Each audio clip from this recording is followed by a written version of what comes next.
Chris Luzniak. And I'm Rob Byer. And this is the Debate Math Podcast, the show where we redefine what it means to debate in mathematics and education. Where multiple sides of ideas are explored, evidence matters, and we all grow and learn from hearing each other. Because the world and our classrooms are not binary. So let's dig into this month's debate. We throw around many phrases in education, and specifically in math education. I hear people say some students are doing real math, or I hear educators looking for authentic math experiences. On the other hand, we criticize rote procedures or worksheet math, but underneath all of that is a loaded question. When does math count? And when is it just pretending? Is math about the memorized algorithm? Is it plugging numbers into a formula? Is it word problems that simulate reality? In this month's debate, we have two friends and colleagues who are stepping into the ring to debate what counts as doing math and what doesn't.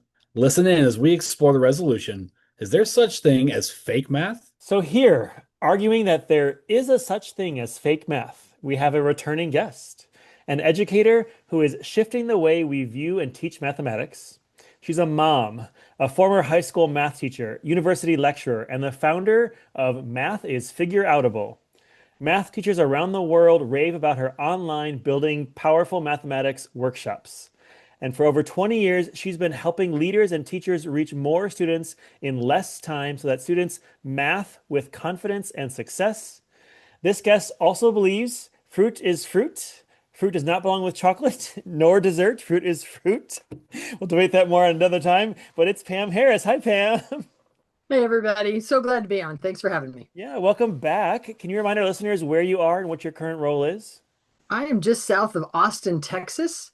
My current role is revolutionizing the way we teach math by being the founder and CEO of MathIsFigureOutable. We are a professional development company. And the question we ask all of our guests, and we've asked you this before, but what's a time that math has been controversial to you? Yeah, I think the time I'll tell you about today is I was a great student all through high school, university. I did hit a couple of bumps in the middle of university, but I made it through, became a high school math teacher. And when I stepped into my cooperating teacher's classroom, she had a TI 81 and we called it the potty chair. It was this funky thing that had to sit on an overhead projector so you could project the calculator. It was this, crazy contraption. And for the very first time ever, I could play with the math. And I could type stuff in and I could see what happened. And I could watch the graph and then I could change it and I could watch the graph. And then all of a sudden I began to realize there was more to math than I thought. And frankly, I was irritated that I had not had the opportunity to visualize and use the power of visualization with technology to understand what I was actually just rote memorizing and mimicking. It was the first moment where I had this inkling, there is more to this than I have known, even as a very high graded student. So yeah, it became controversial for me. I thought, how can we get this to more kids in a more real way? And now arguing that there is not fake math, we have someone who works a lot with Pam, a content specialist for MathIsFigureOutable. She's been a teacher, instructional coach, workshop presenter, and curriculum developer for over 20 years. Most recently, she was a contributing writer and content editor for Pam's Developing Mathematical Reasoning series and the Numeracy Problems and Strings series. She's also the co-host of the MathIsFigureOutable Podcast and works with teachers and leaders internationally. She's also a self-proclaimed number junkie, super fan of teachers, and can't stop talking to kids about what they know. She's a lifelong runner who lives for unusual races. Oh boy. And she lives in Texas, but she despises guacamole. It's Kim Montague. Kim, welcome. Hi, thanks for having me. Can you tell our listeners where you are and what your current role is? Yeah, I'm a little bit south of Austin as well. Not quite as far away from Austin as I maybe want to be, but it's nice enough to be close to the city to get to do cool stuff. But we try to avoid the traffic. Pam and I both do. I am an independent contractor, but I've been blessed to work for the last 14 years with Pam at MathIsFigureOutable. I spend most of my time working with our members and writing content, presenting, doing all kinds of projects. And we ask everybody, Yeah. When did math first become controversial to you? I don't know that I could think of a time that math itself was controversial, but I could think of a time where math teaching was controversial. I hope that's okay. It's been quite some time now, but I was working as a math coach on a campus, and I was gaining a lot of traction with teachers. They were excited. They saw their kids making gains. We were making some shifts, but there was one teacher I was really having a hard time connecting with. She saw the growth in the students around her. She saw the excitement of her colleagues, but she just was not interested in making any moves. And that was really controversial to me because I could not understand why you would see the excitement around you and see kids really mathing and not make any gains, not make any moves. And so I think, I learned a lot in that moment because I felt like, in retrospect, I probably didn't give enough onus to what was happening in her life, and that not all people can make the moves at the same time. So that was controversial for me as a teacher and coach. Wonderful. And with that, let's get into the debate.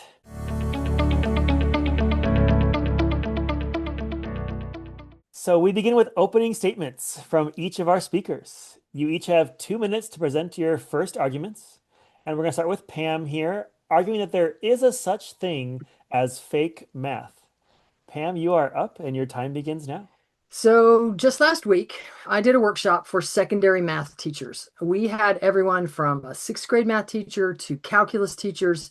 We had interventionists, special education. We also had a history teacher, a GT specialist, an assistant principal, a principal, and an assistant superintendent for curriculum and instruction.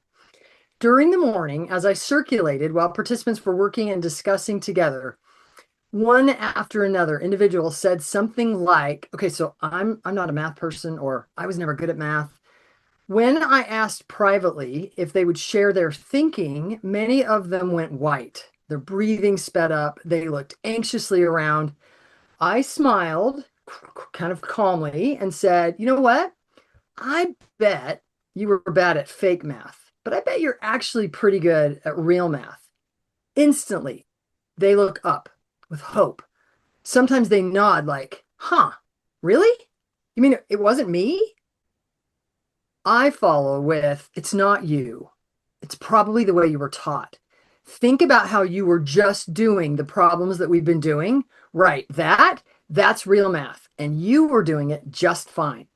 More relaxed, hopeful, sometimes even a bit angry. Wait, you mean I could have done math this whole time? Well, I want that for my kids. So math anxiety, time test pressure, math failure. I'm not a math person. When I meet a person like this, whether it's in a workshop, on a plane, at the store, you'd be surprised, or at church, when I can quickly say, you know what? It's okay that you weren't great at fake math. Who cares about fake anything? I bet you're actually just fine at real math. That quick response is so helpful in those short interactions. My mission is to help solve a worldwide communication problem about the nature of math and therefore teaching math. Too many of us think that math is rote memorizing disconnected sets of facts, mimicking steps and procedures.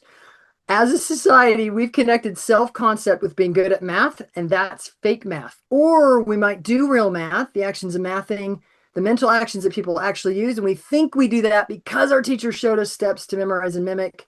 But I want to open up the conversation so that we're actually communicating. And it's helpful to have terms like real math and fake math to do that. It gets the conversation and discussion started. Sorry, I was over.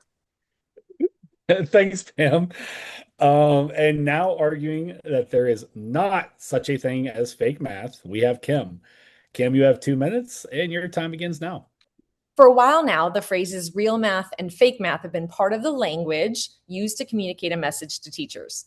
These phrases have attempted to name an important distinction, the difference between the math many of us experienced in school and the kind of math classrooms that we are trying to create now, where reasoning and sense-making are central. I want to offer a friendly push on that language. I don't believe there's such a thing as fake math, and I worry about using the terms real and fake and that it might unintentionally limit the conversations we're trying to open. Here's why.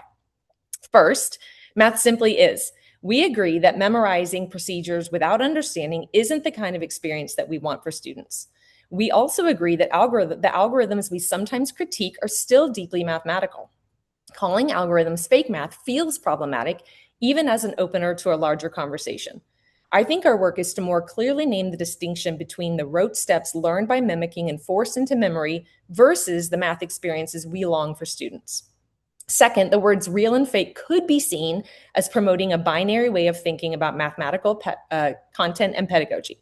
Suggesting that some math is fake could raise red flags and confusion for teachers who are already attempting to understand mathematics and teaching.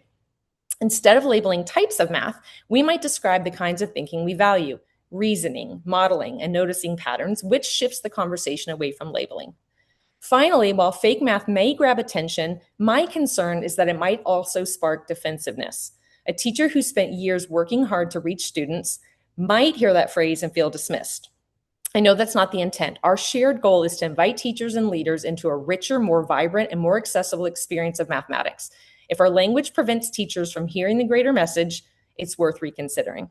I believe that we're aligned on what we want for teachers and students. My claim is simply that replacing the phrase fake math with language that's more precise and invitational will help bring more people into the conversation and ultimately closer to the vision that we share.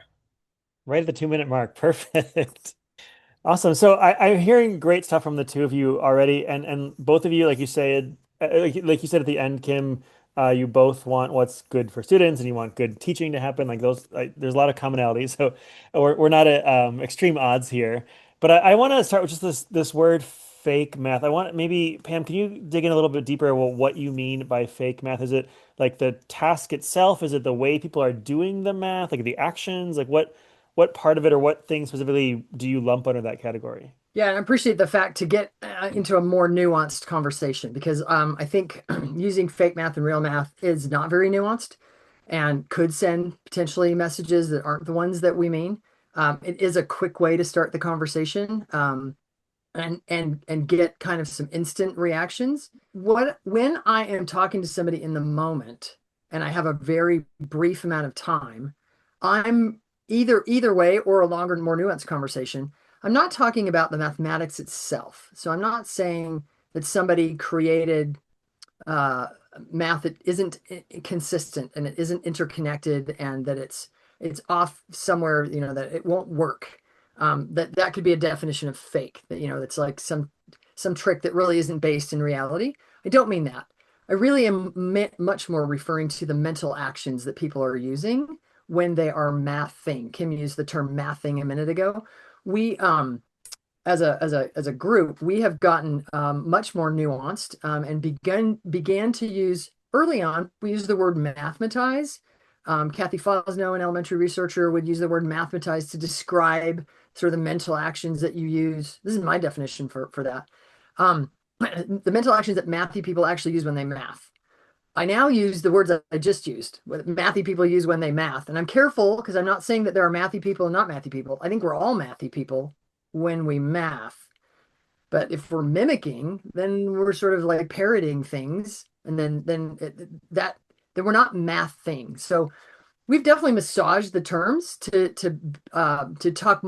I don't use mathematizing as much anymore. I don't know if it's just a good reason or not. I used it a lot for a while. And secondary teachers thought it was a little more hokey. And so I was like, fine, whatever. But also, it was kind of a word that some other people started to use that they almost hijacked it a little bit. And so we were looking for a word. Deborah Creighton uses the word mather to describe not somebody who's going to become a mathematician, but somebody who's actually doing the mental actions of mathing. And that influenced the way that I want to be more clear that when I'm talking about fake math, I really more mean fake math thing. What are the mental actions you're using? If they're rote memorizing and mimicking, those aren't the kind of mental actions we want to promote in class. Kim used some really nice words: sense making, reasoning, logicking your way through. Those are my words: logicking your way through problems. To me, those are the mental actions I now know are mathing. I surely didn't know that until I hit graphing calculators and then other research that helped me actually not just rote memorize and mimic, but actually do the mental actions of mathing. Okay, and then Kim, let me come to you. So I think you both agree that some of these, like memorizing without understanding, like you mentioned, other things like are in this category that are not deep math, right? So Pam uses the word fake math. Do you have a better word or category for this that you feel would better describe it or be more inclusive? Yeah, that's a great question.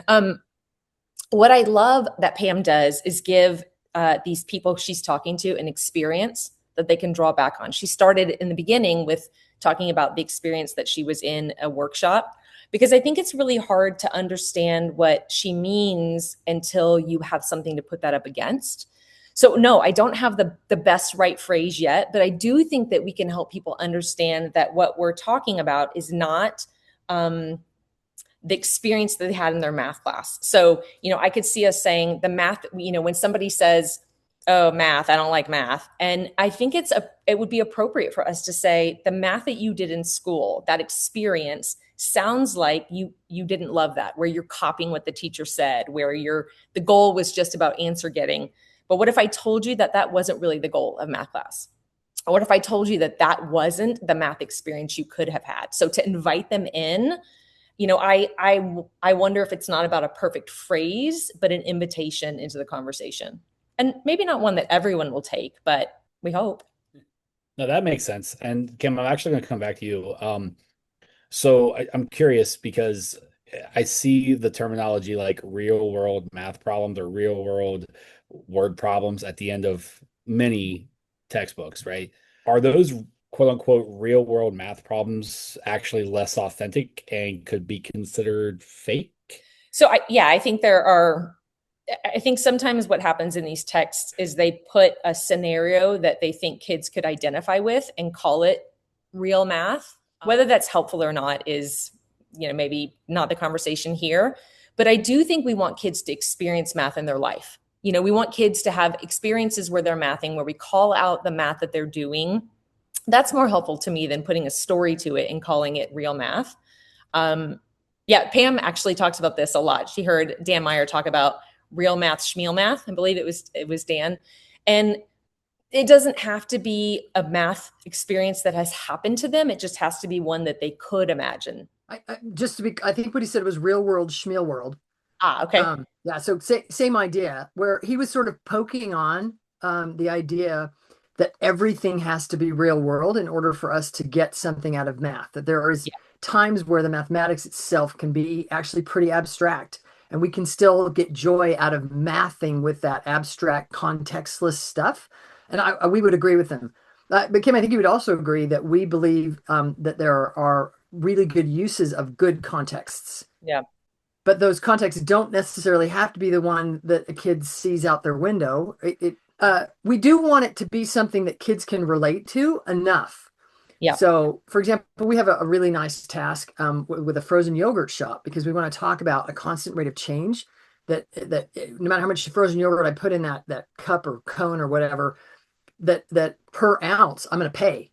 And so we want kids to feel that. Well, if kids have never dispensed frozen yogurt from a self-dispensing frozen yogurt shop, they might not have that sort of feel for it. So we actually shot video at our local frozen yogurt shop. It was somewhere halfway between Kim's house and my house. We went in with a bunch of kids and we shot video of kids dispensing frozen yogurt. So if the kid in the class had never experienced that, they didn't have any kind of point of reference to it, we gave it to them in that moment. It was a long enough video with the toppings and kids licking things and spilling yogurt and stuff, but really getting a sense for as they filled it. Then we put it on the scale and they watched a little bit of yogurt, a lot of money. A little bit of yogurt, a little bit of money, a lot of yogurt, proportionally the same amount of money. We wanted to give kids that experience. So we are saying context is important, but it's not like what you were saying, Rob. Who buys 87 watermelon?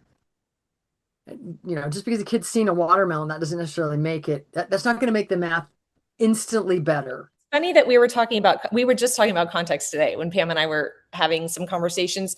And I think there's a drastic difference between what Pam just described and basically asking kids to read a story problem and be able to pull out the numbers at the end of a textbook. That doesn't drive any more math thinking just because it's in a word problem.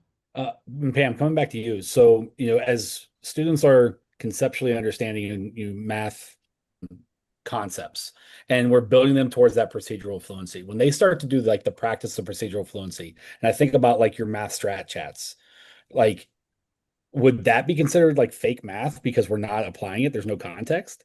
No, but I'm sorry, I'm pausing because I want to poke on something else you said. And then can I answer that first?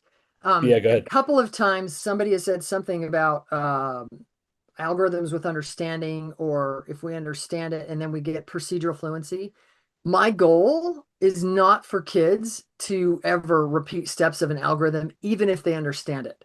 Now, algorithms were created as general representations of relationships, and we needed many of them before we had technology to do the crazy, ugly problems.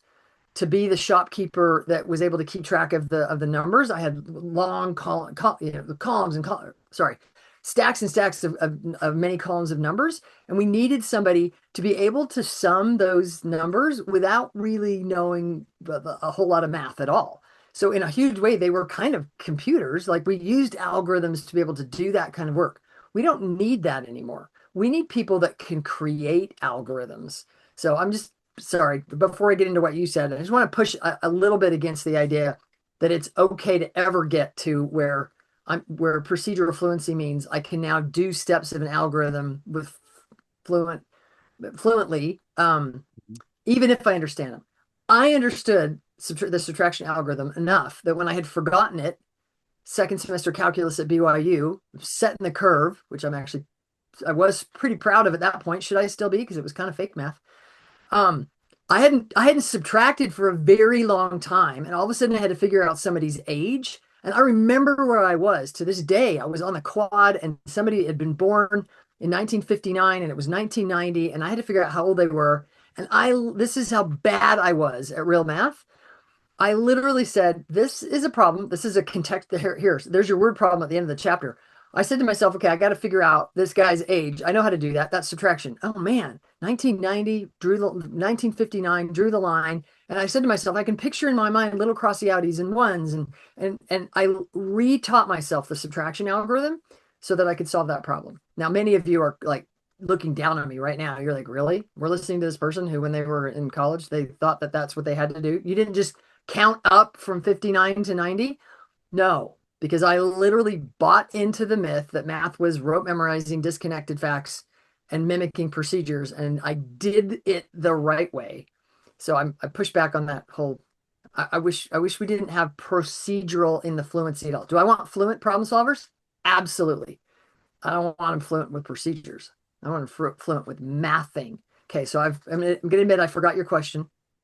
That's okay. And I think that's a whole other debate where we could talk about like the idea of procedural, because I don't know if I would have thought it as procedures.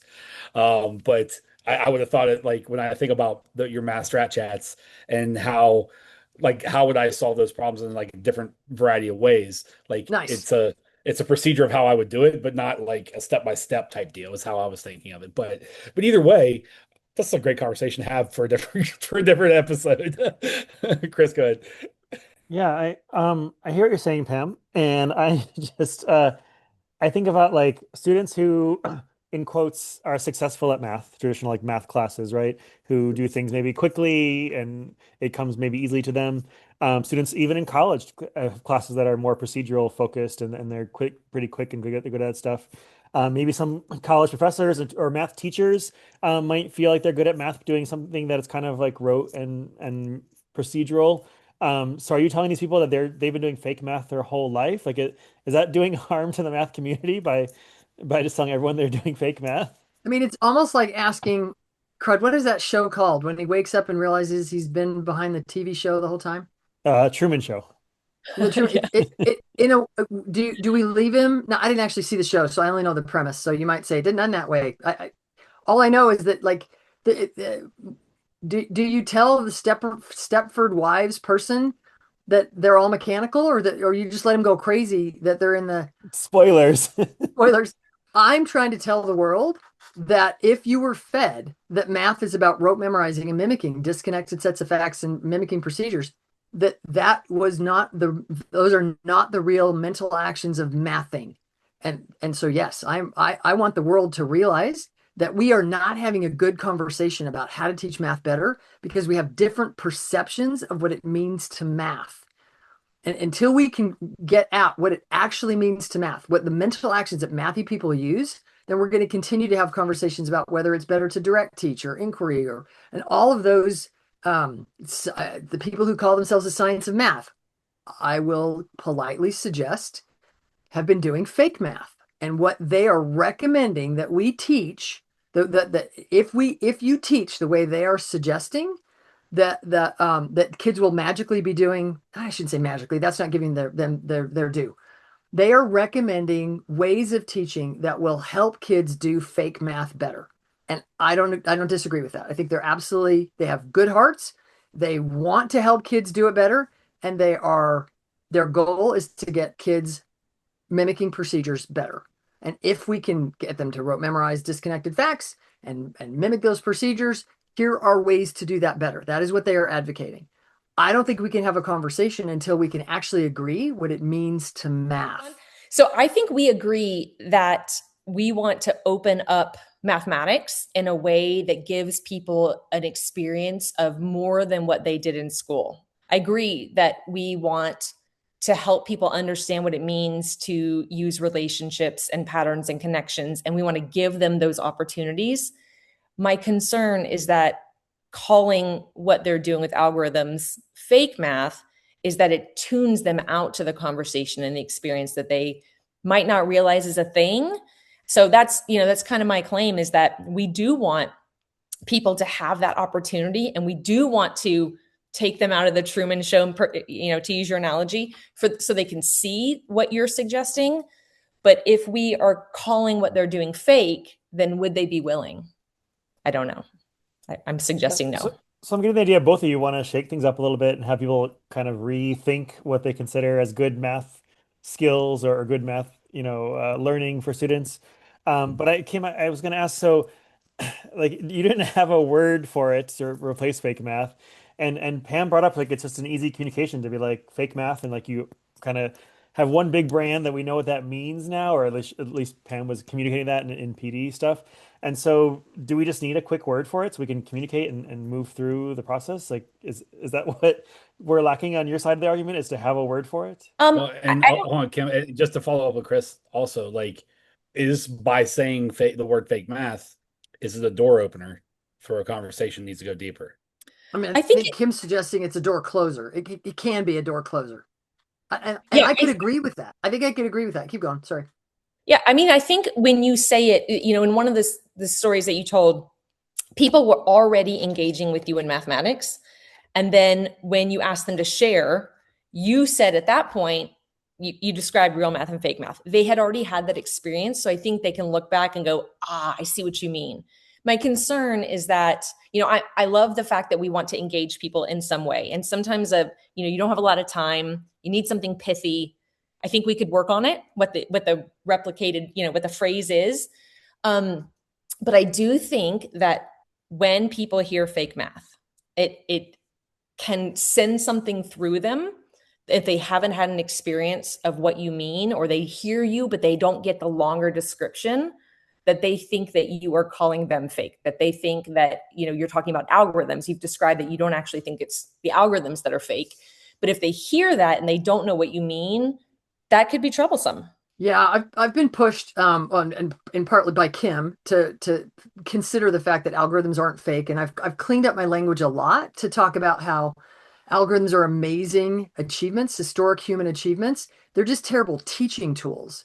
We've thought that if we showed kids steps of an algorithm, some people can see the teacher saying, here's how you subtract. You borrow, you get the sugar from next door, or whatever, regroup, whatever the terms are that you use to teach people the steps of that, or long division. Like, pick your algorithm that you're going to do steps of, writing the equation of a line, dumping things into variables, and just like plugging and chugging, not really understanding what's going on at all. They are amazing human achievements, general statements of relationships, but they're terrible teaching tools. When we've shown kids those steps, there is a small segment of people that can see those steps and see through it and pick up mathematical connections and relationships and use them to logic their way to answers. And I think they think that because that's when they made the realization, they think that's the best way to teach, because they were in the classroom when the teacher showed the steps, but other things occurred to them. They're like, well, that's the way you do it. So I think there's sort of two possibilities here. We have teachers who were like me, who just believed that math was about rote memorizing disconnected facts and mimicking procedures. So then they go forth and teach that way. But I think we also have people like Kim. Kim, you can tell me I have this wrong, but that when you saw steps of algorithms, for whatever reason, and I'm jealous that you did, you were able to sort of see through them and pick up other relationships and patterns, and you played with numbers. And then, but when I met you, you thought that you were supposed to teach the right way, like you taught the right stuff because that's how you learned. So I'm trying to get people to consider, how did you see math as a kid, and how is that then influencing the way that you teach math? And can we have a conversation about the mental actions that mathy people actually use? Kim has eloquently, very nicely suggested or explained that what we do when we work with teachers and people and parents and whoever we're talking to is we will first have a shared mathing experience so that then we're actually communicating. Can we just do that really quick? Can I just throw out a quick math thing so that everybody can go, what are they talking about? Yeah, what's a good math experience? Sure. All right. So for example, if I just said, I want to do 99 times 18, you might say, all right, well, in class, I was taught in school, we were supposed to do 99, 18, draw the line, the little X, and then you start to do a whole bunch of single digit multiplication. And once you've done a whole bunch of single digit multiplication and the magic zero or the turtle lays an egg or whatever, and then you do all of the single digit addition, you could get an answer where you wrote down, you dealt with the smallest, most insignificant numbers first, and you wrote down a bunch of numbers. And then to say the answer, you have to read it off backwards from the order that you wrote it down. Like by that point, you're almost surprised. You're like, who knew that was the answer? That's what I'm going to call fake math thing. Maybe I'll say it that way. That if you're just repeating a procedure and getting an answer and you're like almost surprised at the end of it, that's fake mathing.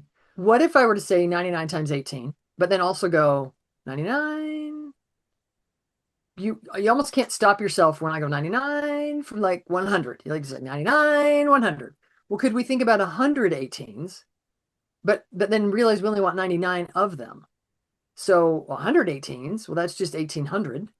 Now, I have to do some work to get that. That's a good basic. We would have to have kids like really understand what it means to multiply by 100. But if I have 100 18s, I have 1800, but I only need 99 of them, I got to get rid of an 18. So now I got to think about what is 1800 minus 18. I could use Kim's favorite routine called I have you need. And I could say, if I have 18, what do you need to make 100? Is that 82? So then I could really think it's 1800, back that 100. So 1782, bam. If I can have a kid, now maybe they have to think about the subtraction. Maybe you have to write some of that down. I'm even okay with that. In fact, when I was doing it, I was like, what number can I hold in my head? I think I can do 18. I can handle 18, but I wanted it to sound hard enough. But now we could do 18 times, or sorry, now we could do 99 times 82. Because I could say 99 times 82, now that I've already figured out the partner of 82 and 18, I could do 99 times 82. 199, so I can do 100 times 82. That's 8,200, but I got to get rid of that extra 82. Oh, well, that's just going to be 8,100 and that 18. And I always did that out really fast. I'm not expecting, I wish I was writing it down and we can help everybody keep track of it. Those are the kind of mental actions that mathy people actually use when they math, which helps them build new mental connections and helps them then reason even more sophisticatedly, because they've literally built their brain to be able to handle things like that. And I just used an example of arithmetic. We could do things in higher math as well, arrange the gamut, because mathy people math that way. Later, they come up with algorithms and general statements of relationships, but they don't actually use them. I love the experience that you just gave. And I love that that is a primary goal every single time that we meet with our members or you go to a workshop or presentation, there's math involved, because I do completely agree with you that people have to see it and experience it before they even know what you mean. It was interesting because you just said fake mathing. And I think, again, the word fake, it's interesting to me because what we just did was mathing or not. We're either mathing or we're using procedures in my world. So I think, you ask if we have a phrase or not.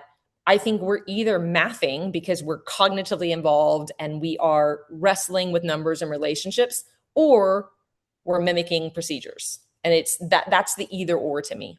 I have one last question for both of you, actually. So whether we use the word fake or not, whether it's offending some people or not, you both have this clear kind of distinction between like deep mathematical thinking and understanding and making connections, I think you're saying, versus just like rote procedures and without much understanding or deep thinking on it. I'll even say rote procedures with understanding.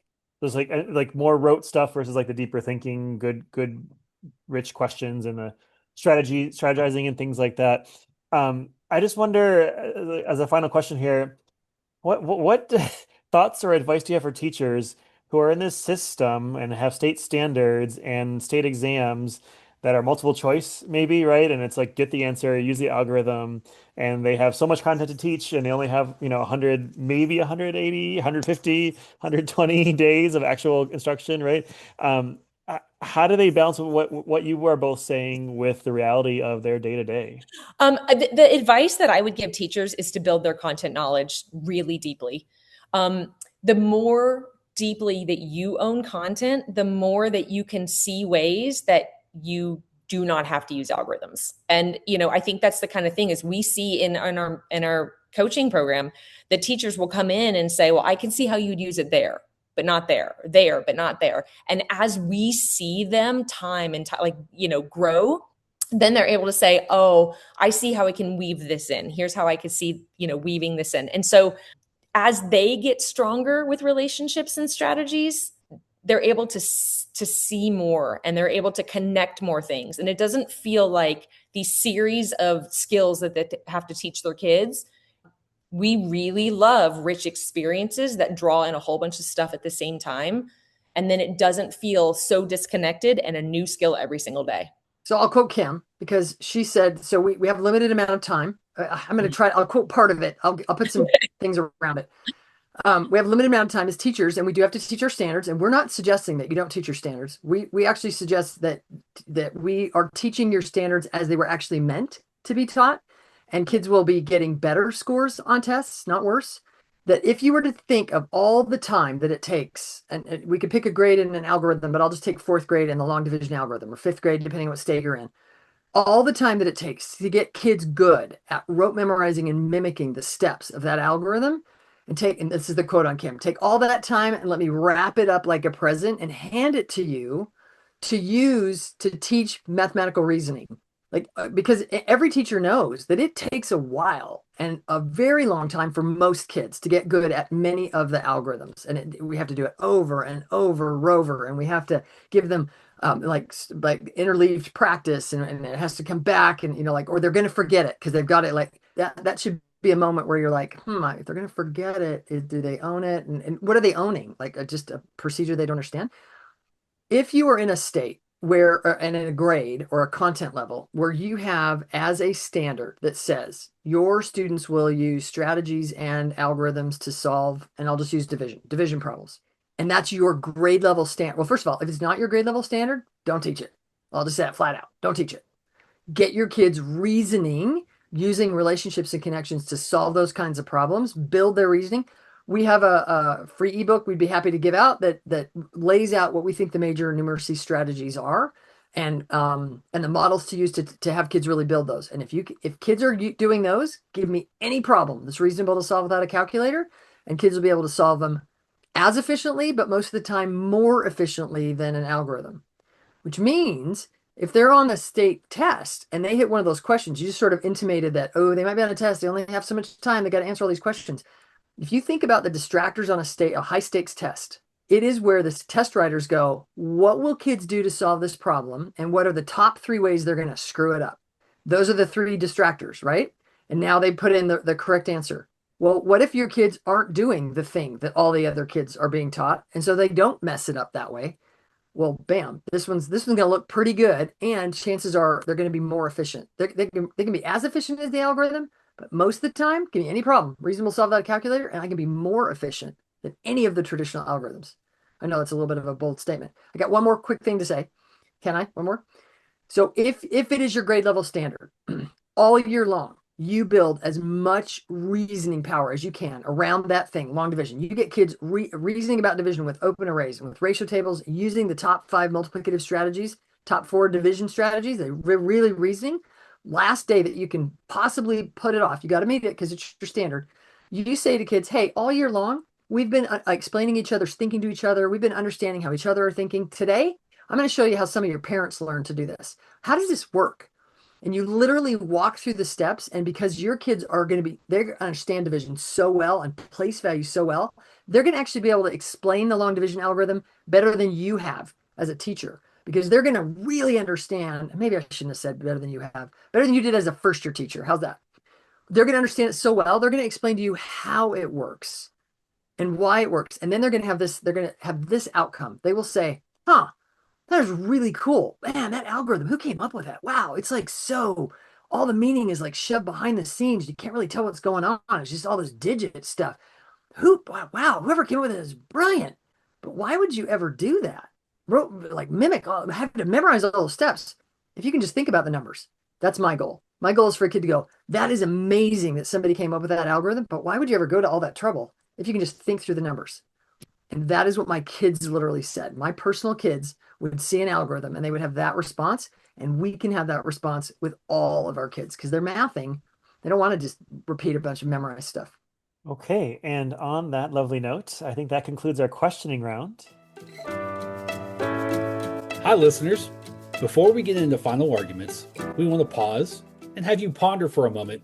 What did the guest just say? And what stood out for you? Whatever is on your mind, we want to hear it. Did you know you can text us your thoughts? Just head to the show notes for this episode and look for the text us link. We'd love to hear what you have to say. And with that, let's hear our closing statements. And we're now going to end by giving each side a few moments to make their final arguments to you. And we're going to start with Pam. Pam, the floor is yours. Well, Rob and Chris, thanks again for being here. And I want to thank Kim. Kim and I have worked together for quite a while. And one of the things that I value so much about her is her willingness to be so thoughtful. And I think it has been very helpful for me to have her push back on the way that I was using real math and fake math. And really think about, do I mean that algorithms are fake? No, I mean they're terrible teaching tools. Do I mean that people are fake? Heavens no. But that have they been in a system that sort of led them into a place where the what they thought math was is actually not at all? And can they be more successful than they thought they had the makeup to be? Absolutely yes. So I really appreciate the fact that I get to work with somebody who is so thoughtful and has has people that we work with in mind. Anybody who's listening, because I think, Kim, I honor the fact that you really want to make sure that we're not turning people off accidentally, and that we're helping people get this very important message that we believe in, that we can really help more people do more math and be more successful at it. And so I appreciate the nudging that you do so professionally and politely to help me and all of us at MathIsFigureOutable really think about how we're putting the message out. Because we really do. We want to help more people be more successful at more math. And we can do that when math is figure outable, not rote memorizable. And with the final word, Kim, the floor is yours. Thanks, guys, for having us. Pam, I'll ditto back to you. I don't know that Rob and Chris knew this, but the first time I ever poked you about fake math, I put it in our messaging system, and Pam right away said, let's not have this conversation here. Let's have it on the podcast. So I appreciate that you are vulnerable enough to have this conversation and put it out to the world. We do agree that giving teachers and students opportunities to engage in rich experiences is our goal. We also agree that rotely teaching algorithms keeps students from being the mathers that we know that they are. And I hear you that you want to use language that draws people in, that it captures their attention. You juxtapose the experiences they had with the experiences that you want to give them. It is true that the term fake math draws people in. But using the term also could exclude others who are confused because they don't know what you mean by fake math, or they think it's not really a thing. So to clear up the confusion and support all teachers, I'm in favor of leaving behind fake math to say what we really mean. The math that many experience in school paints a narrow, rigid picture of mathematics. And our goal is to create better mathing experiences for everyone. Wonderful. Thank you both. And that concludes this debate. And I want to thank you. I love that story, Kim, that you messaged about it, but then you brought this to the podcast. So thank you for bringing your debate to the podcast so we can do it in public here. Yeah, and now it's up to our listeners to take a moment, ponder the arguments, share with your friends, and consider what resonated with you. Be sure to follow us on Blue Sky at Debate Math Pod to share your thoughts on this debate. And again, huge thanks to both of you for being here, being vulnerable, and sharing your wonderful ideas. And thanks to everybody who's listening. We hope that you enjoyed and learned from this debate. So as we wrap up, Pam, where can listeners find you and learn more about you and your work? So I'm on Blue Sky, Twitter, Instagram, TikTok. What did I miss? Facebook. Yeah. Pick your social media, and I think you can find me there. Love to have you at MathIsFigureOutable.com, and really would like to invite you to listen to our podcast, the Math is Figureoutable Podcast, where Kim and I talk all things Math is Figureoutable and dive into lots of bits K-12. I think we are uniquely K-12, which is a nice way to really get a kind of vertical approach. But yeah, love to see you there. And Kim, where can listeners find you? Yeah, same, lots of social media. It's either at Kim Montague or at KMont14 on Instagram. And yeah, same. I would invite you to join us on the Math is Figureoutable podcast. We are doing our best to spread the word. Wonderful. Thank you both. Yeah, thank you. Want to learn more about incorporating debate activities into your math classroom? Go to luzniak.com/podcast to sign up for my mailing list, learn more about debate math, and connect with resources you could use in your classroom today. That's luzniak.com/podcast. Feel free to reach out to us with comments and questions on debatemath.com, or follow us on social media at debatemath or at debatemathpod on Twitter. And don't forget that you can text us with your thoughts on any of the debates too. You can also rate and review us on Apple Podcasts. Or wherever you listen to this podcast. Your feedback is super important to us. Well, that's all from us. Looking forward to debating with you next episode. Until next time, cheers.